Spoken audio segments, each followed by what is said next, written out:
Yeah, so that also means now I know not everybody are on these lectures. If you have some friends who are not here and they're wondering about the lab, I mean, tell them that what you know, what I've told you. And of course, if they wonder something, they can also contact me. Okay, so then we should continue with today's lecture. And today we will talk about small antennas. And we will really talk about what small antennas can mean.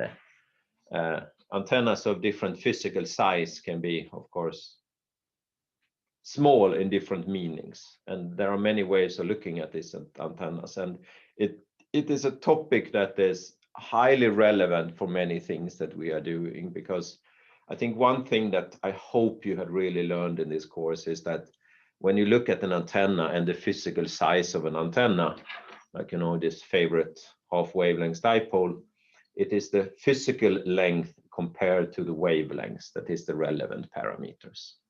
For some antennas like these parabolic reflector type antennas, they should be, you can say physically, they are the same size, but this has a much higher frequency, which means the wavelength is much shorter. So this is a large antenna in terms of wavelengths.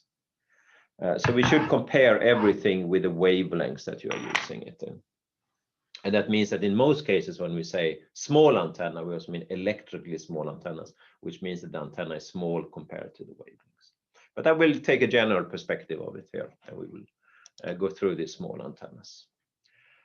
So first, a little bit, I think I showed you once before, frequency and wavelengths, then we go into different definitions here of small antennas and some ideas of what we can understand the performance about antennas in general. So I do believe I showed you this on the first lecture.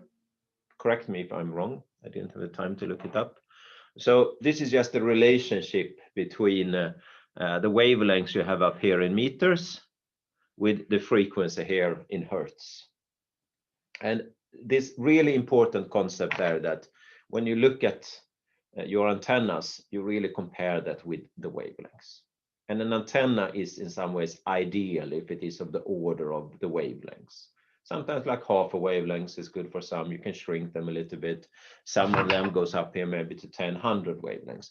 But it's always a comparison with the wavelengths.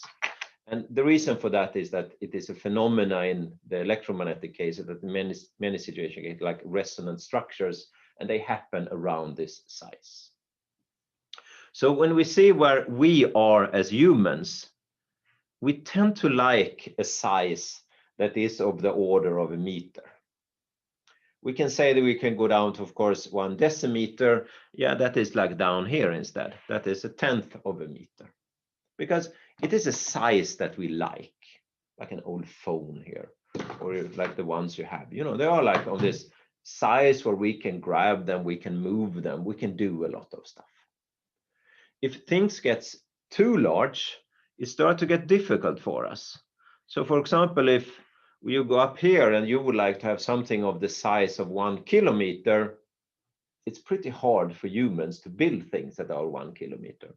I'm pretty sure you know that the highest building on Earth now is around 1 kilometer. So yes, we can do it. But of course, it's an enormous project to go to that size. So this is like too large for us. When we go in the opposite dimensions here, millimeters is pretty fine for us.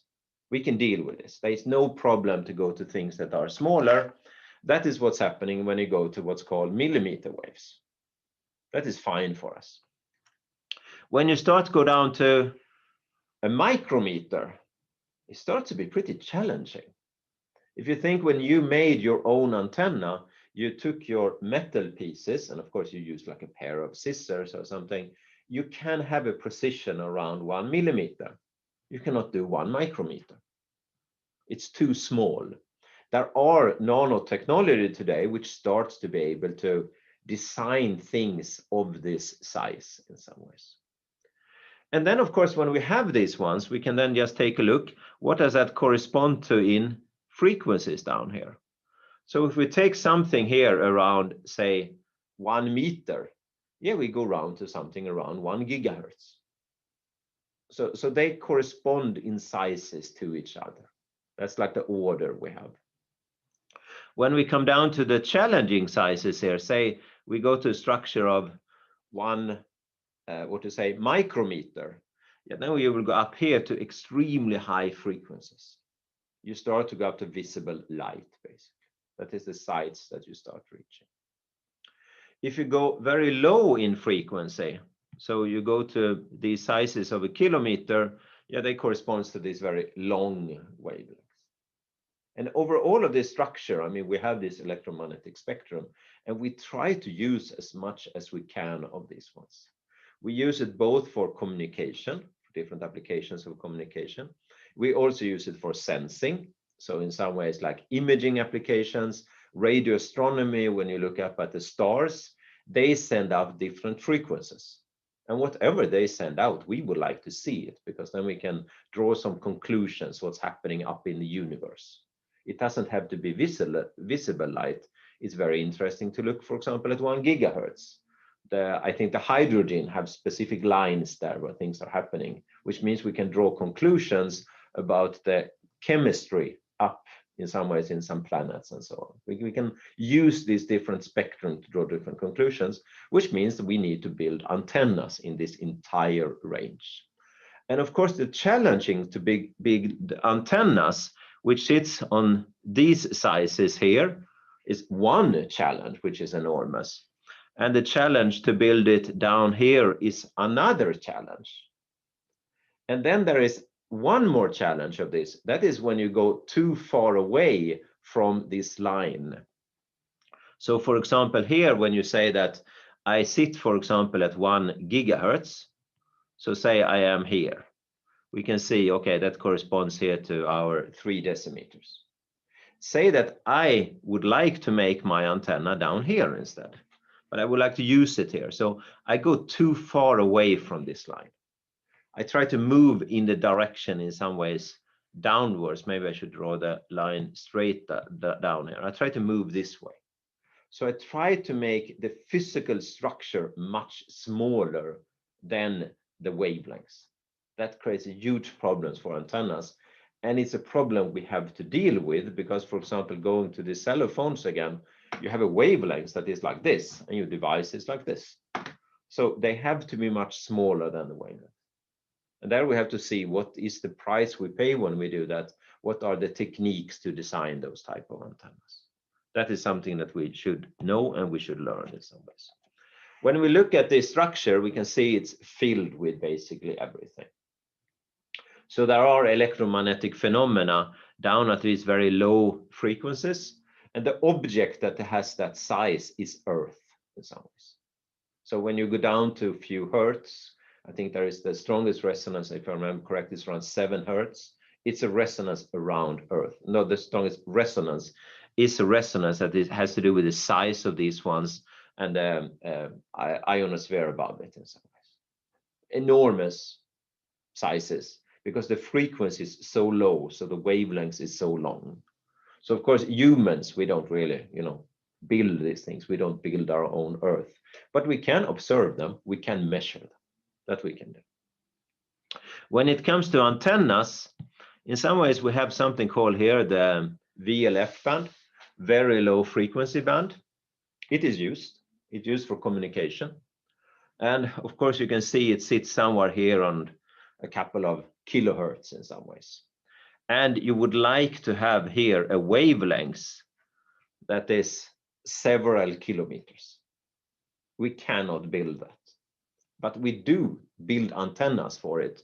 And I will show you some cases of it very soon. This is an antenna in Sweden, one of the earliest communication stations between Sweden and the US. It's still actually operational.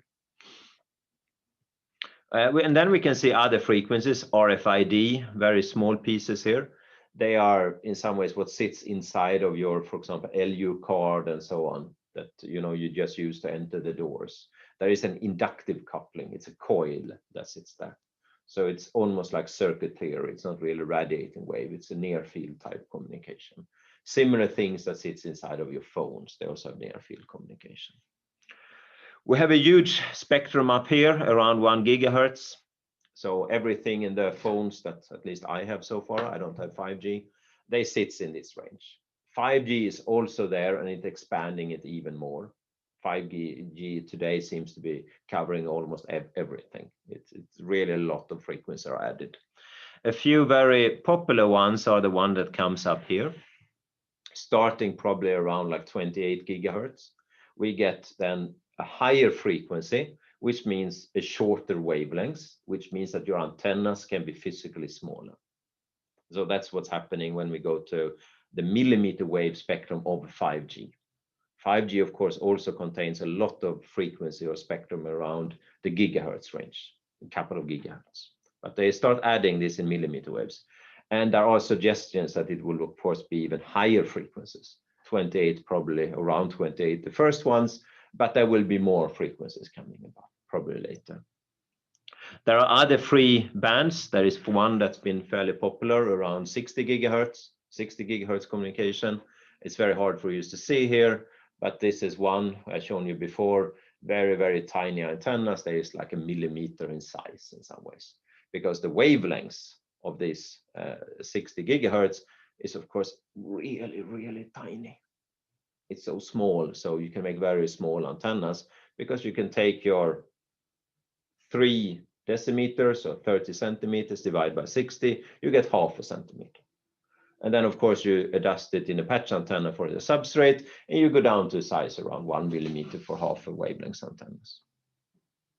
There comes terahertz above it. It starts to be used, still not used that much. It's a very, very trendy area in many ways. It's a hard area too. It's hard to make electronics inside of it and so on. And then, of course, if we go even higher, we have the infrared spectrums. There are antennas made in the infrared. We come to the visible spectrum. There are, of course, antennas made for these too. And here the size is now tiny.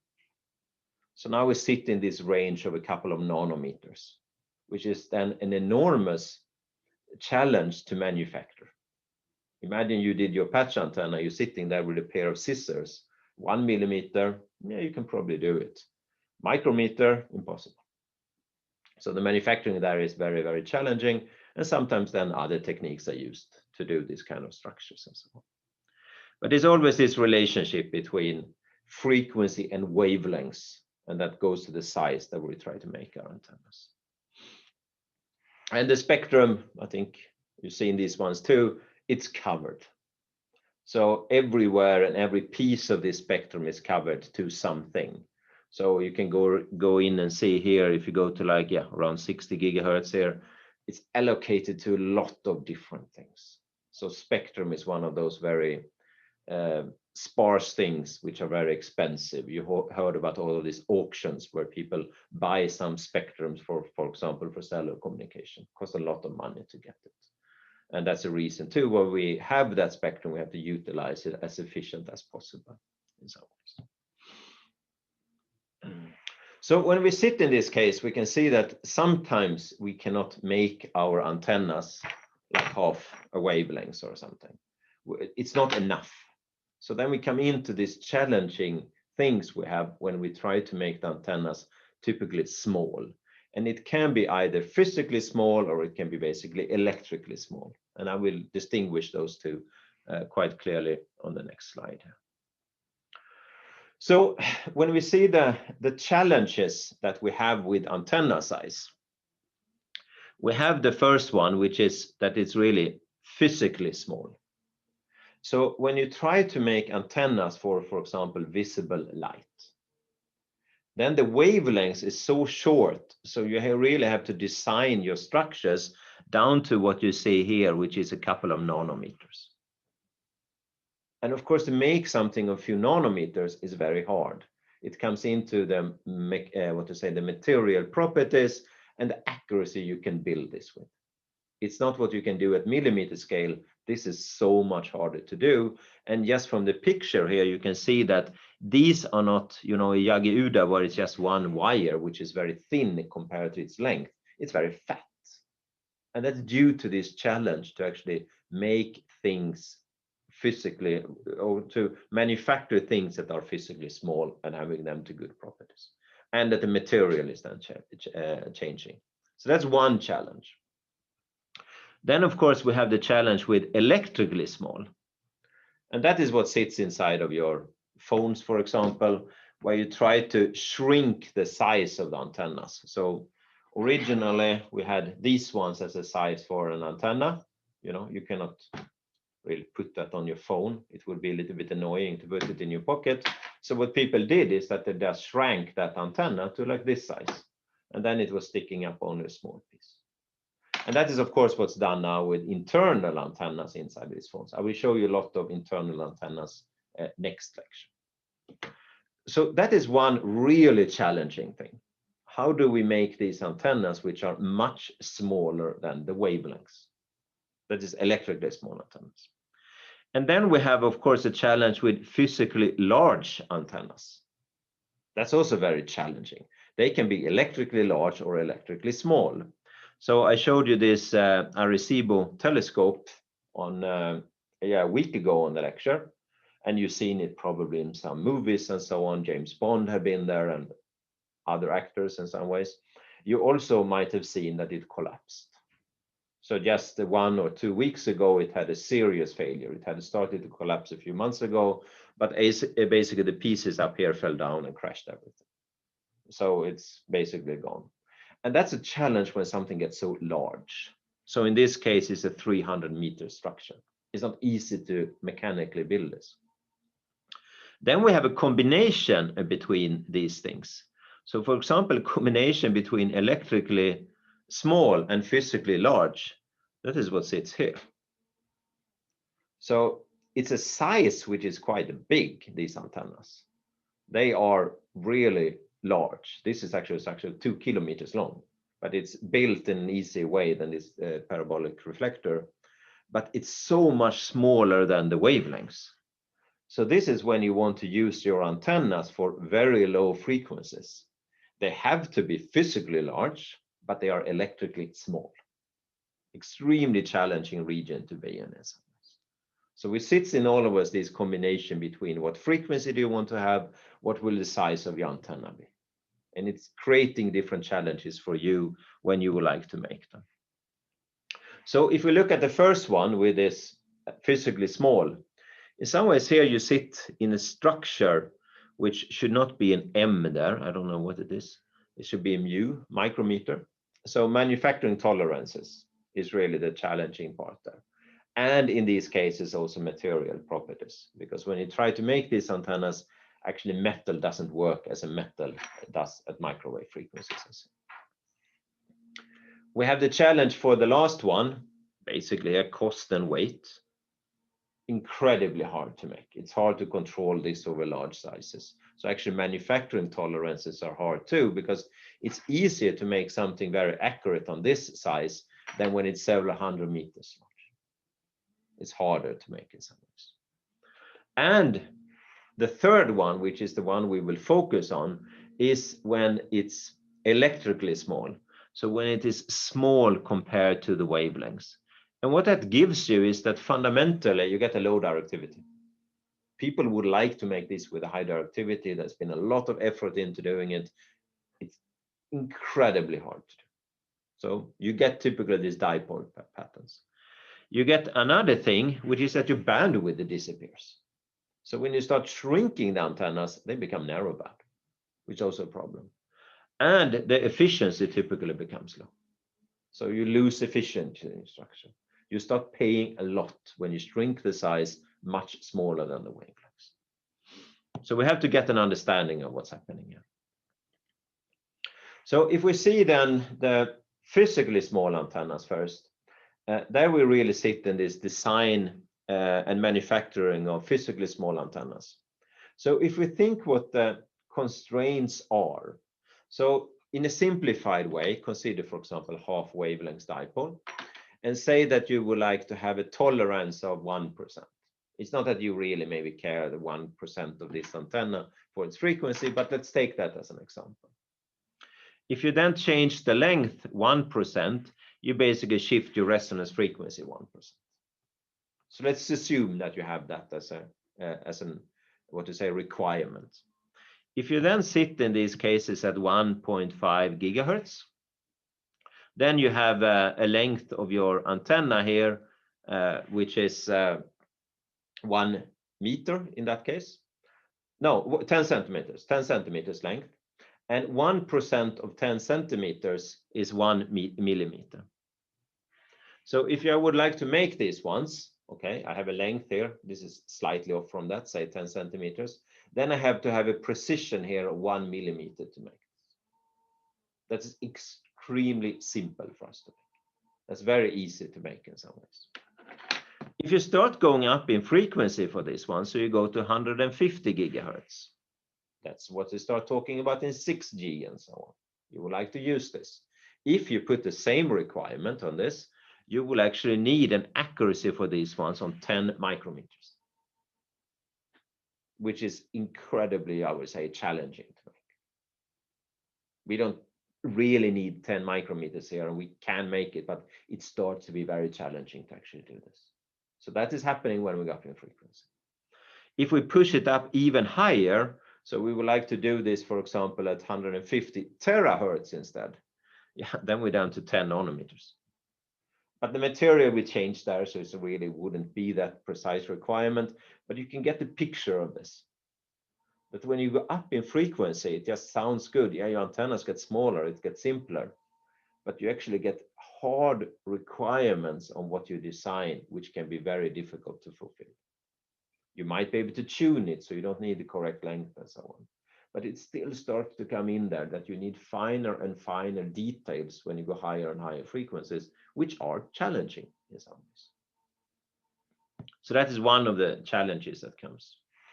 And the next one, which I probably mentioned just in the down here, is that when you go up in frequency, your material also starts to depend on frequency. So they become what's called dispersive. And an example of that is here. So this is picturing for gold, silver, aluminium, and copper, how they behave as their permittivity as a function of frequency. And what you can see is that when the wavelengths here start to get shorter and shorter, they start to be more and more, you know, jumping all over the place here. When the wavelengths becomes longer here, they start to behave more predictable and become large in some ways. And visible range in this case is in this region. So that's the visible spectrum. So we have to really deal with what the materials are when we go to these small sizes. And we cannot model this as perfectly electric conductor because the contrast is too low. The conductivity is not high enough for these materials. And it can be used for some cases here because you can then change the perspective of getting a resonance, and the low permittivities here, low in values that sits here, can actually be used to create different types of resonances. And there is a big area that's called plasmonics, where you actually try to use this and create plasmonic resonances, which are in the same way as we take our antenna, and we like change the shape of it with a good metal here. There we can change the material and create similar things in some ways. And if you had a plastic material, then it's just great, and the one and this wouldn't work in some ways. So an idea of what can happen with these physically small ones is, if we look at the resonance, we can say that this is just a sphere that sits here, and we say that this has a certain size, so the radius here is A on that one. Then we can ask, how much does this one interact with an electromagnetic field? And it will interact with the incident electric field according to some parameter here, who's called polarizability, which for a small structure looks like that. And it's proportional to the radius of this one. So if the radius is small, the interaction is very low. So if the radius here is very much smaller than the wavelengths, the permittivity is greater than 1, the interaction will be very low. But what can be utilized there is that actually there is a 0 here if the permittivity is around -2. So if you have a specific material, you can get a large resonance, which is what you would like to have. It's the same thing you would like to have with an antenna. And that is then a resonance that really comes from the material properties, instead of really the, what to say, the size of the structure to make it resonant. That is what we make with an antenna, you know, half a wavelength for this ones. This is more when the material have the correct resonance type. So it's a different way to design these kind of nano antennas or optical antennas than the microwave ones, because we have to take care of the material properties much more in these cases. And it is used, it's actually a growing area, getting a big area, and there is some intersection there what's called like photonics and electronics, and it's an attempt to use what to say optical frequencies in the same way as we can do with electronics. Then you can build other type of devices. So there are many things done. This is some array types that you can see here. Either you can see there's some grating that comes in, or you can see there's some array that does things. They can reflect things. You can absorb things and so on. You can build different type of antennas with these kind of structures. We will not really do this in this course, but it is the challenge and the opportunity that comes when we go to something that's very, very, very small. So just look at one of the length scales here. This is then 500 nanometers. So basically the wavelengths of light. That's it, this one color of the light up there. So that is the challenge of making something physically small in some ways. When we go in the other area, I showed you this photo on the previous one that you can see there. This belonged to a radio station, which is in Grimeton here, which is outside of Varberg in Sweden. So if you now are in Lund, which I guess you are, and you were going to Gothenburg, for example, you follow the west coast of Sweden, you will pass Varberg. And this is still standing up there. And it is actually running. It's typically transmitting once a year and so on. So this is the VLF station here, or facility at Grimeton. It was designed almost 100 years ago now, so 1924. And it's an electronics that you can see basically behind here. So huge machinery to produce the power that was needed to make this actually radiated. It's a very inefficient system in that way. So it was transmitted on 200 kilowatts. That was the generator of this, what it was producing. Then you don't get all of that out from the station, but enormous levels if you think about it. And these are some antennas which could consider some vertically electrically short monopole antennas, where you can see something sticking up here, you can see some loading above them, and they have a height here of 127 meters and a length of 2 kilometers. So pretty big as a station. Really, really physically large in these situations. And the problem for it is that it's transmitting at 17.2 kilohertz, which corresponds to wavelengths here of 17 kilometers.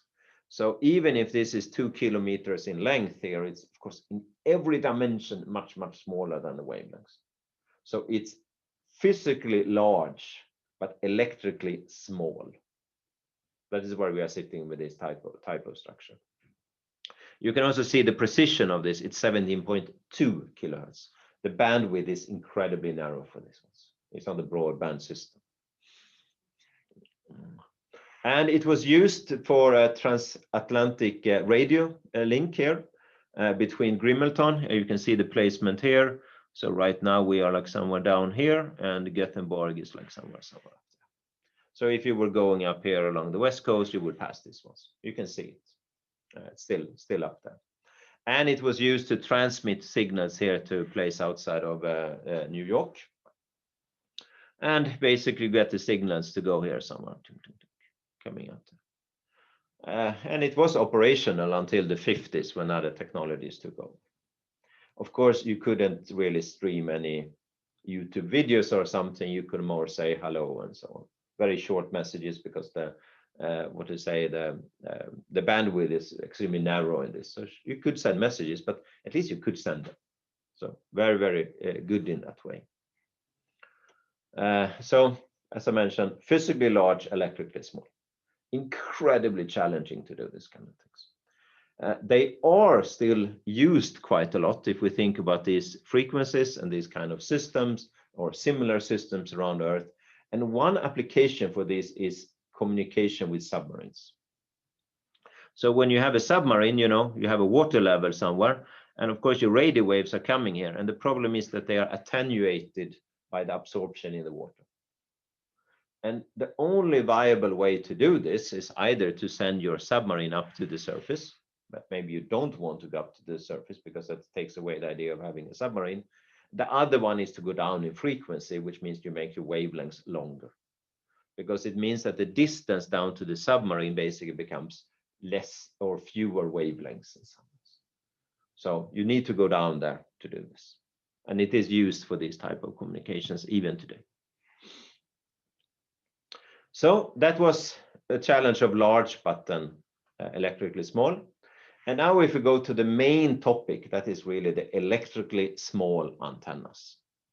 So what we've seen in every case here is that you have some wavelength. So that means that your electromagnetic waves look something like this.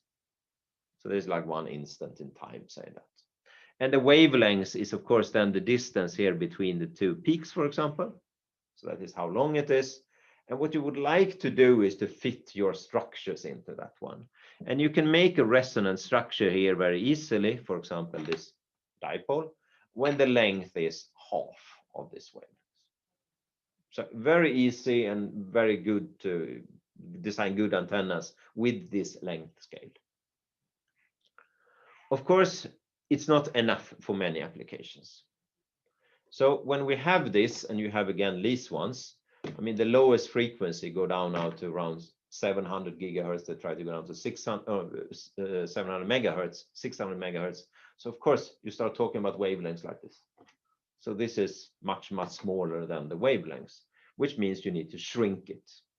So if I take my dipole, and basically we learned is that we can just fold the metal into this meander line, which means that we can keep the same resonance frequency, but we make the dimensions of it smaller. So the length is smaller, the width becomes in some ways smaller. There's a smaller footprint about it.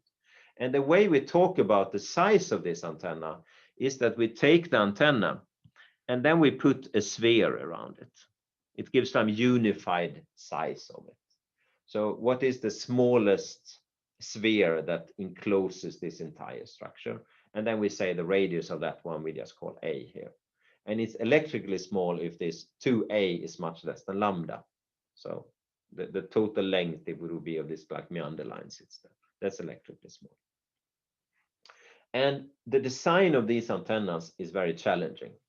And what is challenging is to get bandwidth. It's really fundamentally limited by their size. We will show it. Efficiency is hard. It's also limited by the material use and the fundamental physics. Radiation resistance is very challenging to get to, for example, 50 ohm. But here we will see that clever designs can solve this. This is not physics that's cheating with us. That is really that we don't design it properly if we don't get the correct radiation resistance. So we have to learn some tricks how to do this. And we have to learn what the cost is in the other parameters. So here are some examples of phones. Now, of course, not the latest ones, because the later you go with phones, I mean, nowadays you cannot open them, so you cannot see what sits inside of them. So what's there in some ways. But when we can see the phones, the earliest ones that start to really come into market, which was basically the 2G ones, yeah, this is one of those. They were at 900 megahertz. And actually, this is my first phone I had. So this is actually my phones. All of this actually my phones. And we go then up in some ways, adding more and more frequencies when we add more and more of these Gs that comes. They're starting adding frequency bands in some ways. In addition to the regular communication ones, of course, you start adding Wi-Fi inside of them. You have GPS inside of them. You have near-field communications inside of them. You, of course, need to use many of them. So you have MIMO, since 4G. So not enough with like one antenna. You have many antennas there. And then we start adding 5G, and we will get frequencies a little bit everywhere. It's not really even decided which ones would really come nowadays. The first ones are there, they are on the market, but there will be more frequency bands added. So one thing you can see is that, of course, in these devices and this form factor that we have here, it has to cover almost everything. It has to go from some lowest frequency of maybe 700 megahertz or 600 megahertz up to maybe 30 gigahertz. And there are some jumps between it, but it has to cover a lot. And it has to do it for very different systems in some ways. So of course, it's not easy to squeeze everything in there. because the main part with the device you have is, of course, this one. When you buy your phone, I don't think you care about anything else basically than the screen size. That's what you want to have. You don't really see what the antennas are, but they have to be there and make this work when the size gets smaller and smaller. And if we look at the typical size there, so 0.7 gigahertz, that corresponds to wavelengths of 43 centimeters. So your device is quite small in terms of wavelengths. It's large when you come to these frequencies. Then it's enormous in size. And the other one, it's tiny. So we jump between these two different cases with the phone. And the phone size is changing. I mean, sometimes they become smaller, sometimes they become bigger. It really goes forward and back, what is trendy and so on. And nowadays, I would guess they are up to something like this typically. Most cases, they have a form factor of 2 to 1. I mean, it's changing. Now you start getting these bendable ones, unfoldable ones, and so on. Thickness, I think there's still a trend to make them thinner and thinner. So a few millimeters in thickness. It's a really tiny size that you have to do. And then, of course, in a phone, you have to squeeze in everything. I mean, you need a battery inside of it. You really need a screen that sits there, and you need the rest. And in all of that, you should get all of these to work in that little device. So it's a very, very challenging environment to get your antennas really running in some ways. So the lower frequencies, electrically small or close to electrically small. If you only consider the antenna, it would be very electrically small, but actually everything is radiating from these kind of devices. We will talk a little bit about them on the next lecture. So before the break, some of the then design challenges that we see there, and I will show you some cases, some practical and some more theoretical. We could say that there are many, I would say, advanced methods to design small antennas. And there are actually methodologies that we can learn how to do that. They are not as simple as, you know, like the dipole or the patch antenna, where we have very, very good models for them. They are more complicated, but we can understand basic concepts in some ways. In many cases, what you do is actually that you only get to design some antenna in a small region here. And this is now more than 10 years old, I think, or around 10 years old, maybe this one. And these antennas are big.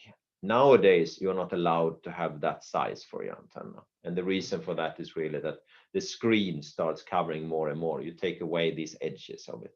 These edges are really good for putting antennas inside. But nowadays, you know, they should also be gone. You should have a full screen everywhere. So that's pushing away the antennas.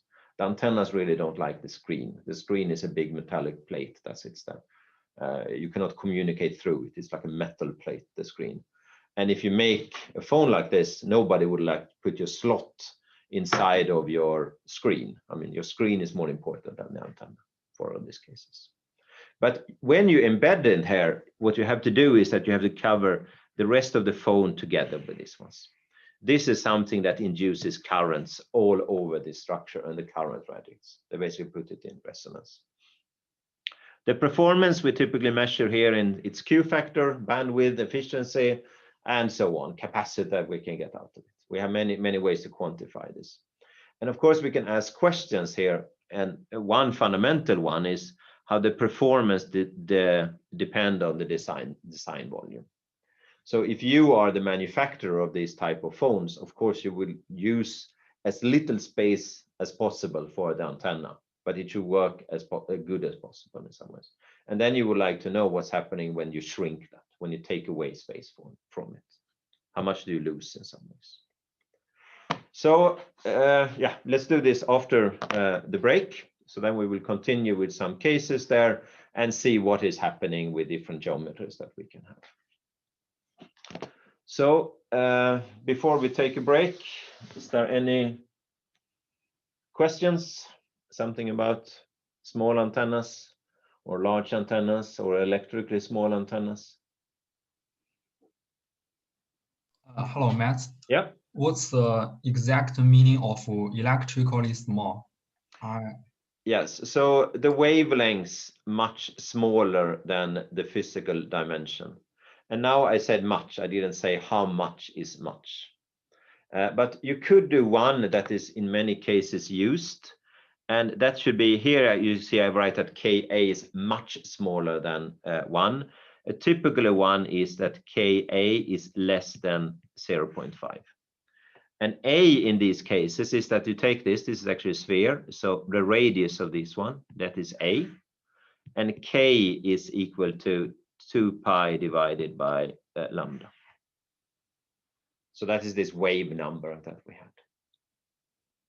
So here you can see then that it comes into a fraction of these ones. So if I put in my A here, it would say that A and then A over lambda is less than, in that case, 1 over 4 pi. That sits there. And that is approximately equal in these cases 1 over 10, like 1 over 12 if you do it more accurately. So there you can see that you need to go down to a fraction of the wavelengths. So if you think about these ones, your half wavelength dipole, that is Ka 1.5. And if you start shrinking that one then, so you start shrinking it to Ka 0.5, it's a third of this size. Then you really start paying this price. And you start paying a high price when you do it. But you can see you do it. Here you can see one. Look at the dimensions of this one. So you really push them down to these sizes. You do shrink them quite a lot. I should maybe be honest, this one should be compared to half of that one. It's a monopole type in that case. So that is in some ways where you sit of these ones. So if you think that you should make your antenna, you know, lambda over 2, that is fine. If you start doing it lambda over 5, lambda over 6, you go into a range which is to be very restricted. In many cases, you're forced to do it, but there you start paying a high price, and an increasing price the smaller you make it.